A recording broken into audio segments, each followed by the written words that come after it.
In this video we're going to catch up with the corm that I cut in half last year. You can have already covered it in one of our previous gardening guides. I had a corm that was very large and I wanted to cut it in half just to see what it would do. Of course, this is one way of multiplying the stock, and I've already dealt with this in a previous video, so if you look that one up you can see. But the thing that surprised me the most was that the two halves of the corm developed at different rates. The one you can see in front of you, which is quite small, and the other half really increased. So what I'm going to do this year is replant them both and see how things come along.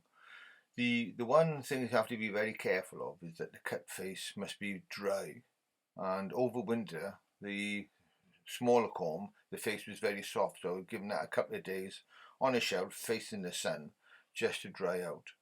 And you plant them more or less the way that you would plant them with the ones that you buy from the garden centre. Fill the pot, and with this one I'm going to plant it slightly more deeply just to give that stalk a little bit more support. And I know it looks a bit scary, but the intention is that by exposing it to more and more daylight, sunlight, it will gradually green up and grow like an ordinary begonia. I must admit this is the first time that this has ever happened to me, so here we go. So that will be put to one side, water it, and then just let it grow. There you can see it falling a little bit. I'm going to have to try and find some way of supporting that stalk in case it drops off. And this is the second half that we're going to deal with now, and this one I will plant slightly more conventionally, a little bit shallower, with it sitting just at the surface. But if you look at the corm, you can see it's got one short stubby shoot and a couple of other eyes around it, and just fill in and treat it as you would normally and just hope that it grows.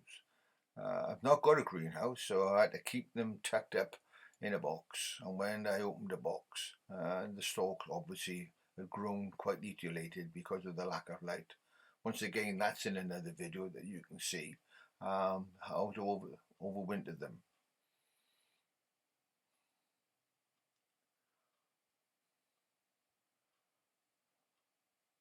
And the next one that we will see will be the sister corm from last year, and you can see what this size was like.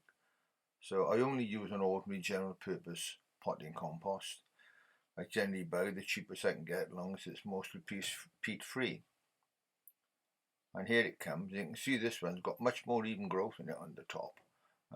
Still a lot of shoot, but it almost fills the pot, you can see there, with a couple of fresh eyes to develop. And that's what it looked like this time last year when I cut them both in half. And as you say, you can see that the one grew and the one didn't. So we just have to wait and see how they go. As I say, it's the first time it's happened to me. It's a beautiful red begonia, and I say I've grown them more and more and more the last couple of years because they give you a long season of growth. And I just got to sort the label out now. I always tie the label and then to the string, and then tie the string to the corm. And as I say, and when I cut them off, I use the strings for tying up other things. As you can see, it's still useful.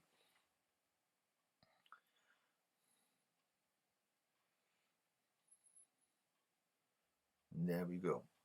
Keep the label together, you know what they are. So it'll be interesting to see, because we have the original corm, then we have the corm that was the sort of the same age, same bag really, as the ones that I cut in half, and see how they grow this year. So I enjoy a challenge, and we wait and see.